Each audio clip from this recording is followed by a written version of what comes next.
एक सवाल जो आज हर क्रिकेट फैन के दिमाग में घूम रहा है। जिस खिलाड़ी ने आईपीएल में तबाही मचाई, जिसने इंटरनेशनल टी20 में शतक लगाया, जिसे लोग फ्यूचर सुपरस्टार कहते थे, वो वर्ल्ड कप 2026 की स्कीम ऑफ थिंग्स से बाहर कैसे हो गया? यशस्वी जायसवाल। और सवाल सिर्फ इतना नहीं है कि यशस्वी बाहर क्यों है, सवाल यह है कि क्या टीम इंडिया ने सही फैसला लिया या फिर हम एक बार फिर अपने ही जेम को बेंच पर बैठा रहे हैं। आज इस वीडियो में कोई एजेंडा नहीं, कोई फैन बॉय थ्योरी नहीं, सिर्फ फैक्ट, सिलेक्शन, माइंडसेट और वो सच जो शायद हम सुनना नहीं चाहते।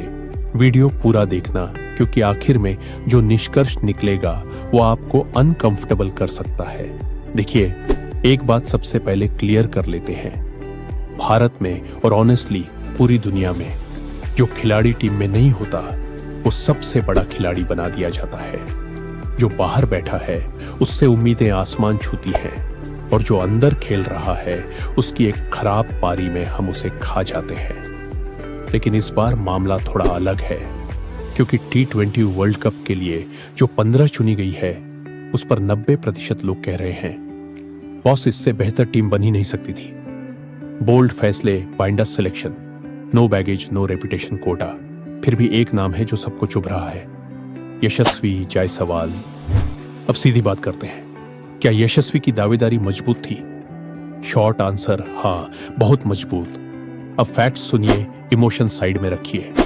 यशस्वी जायसवाल ने अगस्त 2023 में टी20 इंटरनेशनल डेब्यू किया। दूसरे ही मैच में वेस्ट इंडीज के खिलाफ 84 रन। छठे मैच में शतक, ऑस्ट्रेलिया, साउथ अफ्रीका, जिम्बाब्वे, लगातार मौके मिले और उन्होंने डिलीवर किया।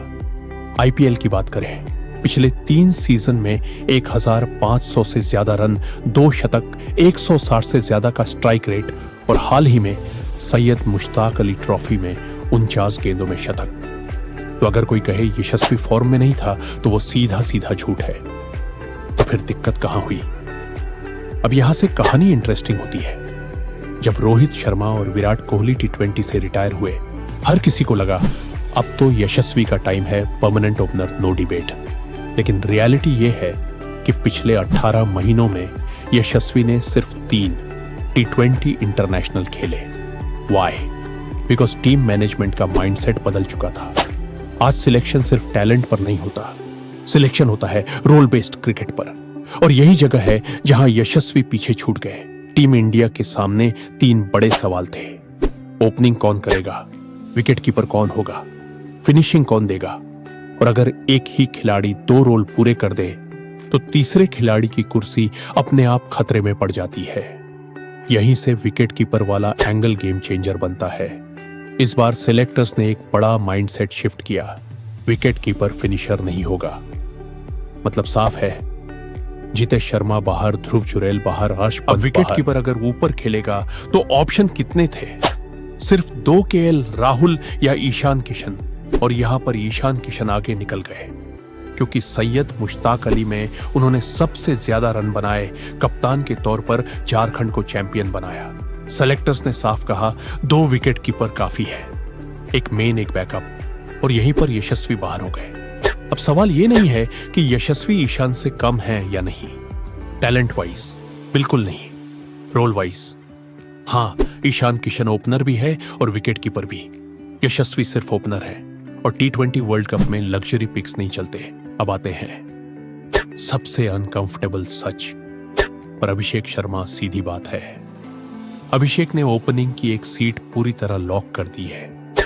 200 के आसपास स्ट्राइक रेट, पावर प्ले में तबाही और ऊपर से part time bowling Shaheen Afridi को जिस तरह मारा है, उसके बाद कोई भी सेलेक्टर बोलेगा बॉस ये तो खेलेगा। अब खुद से पूछिए, अगर आप सेलेक्टर होते तो किसे बेंच करते?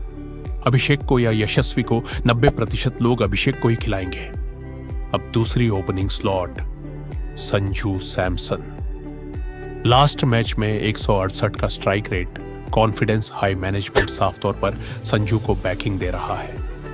तो ओपनिंग लॉक हो गई, अभिषेक शर्मा, संजू, सैमसन बैकअप, ईशान किशन। अब बताइए यशस्वी कहां फिट होते? अब लोग पूछते हैं लेकिन गिल तो बाहर है। हाँ, शुभमन गिल बाहर है और यही सबसे बड़ा कंफ्यूजन है।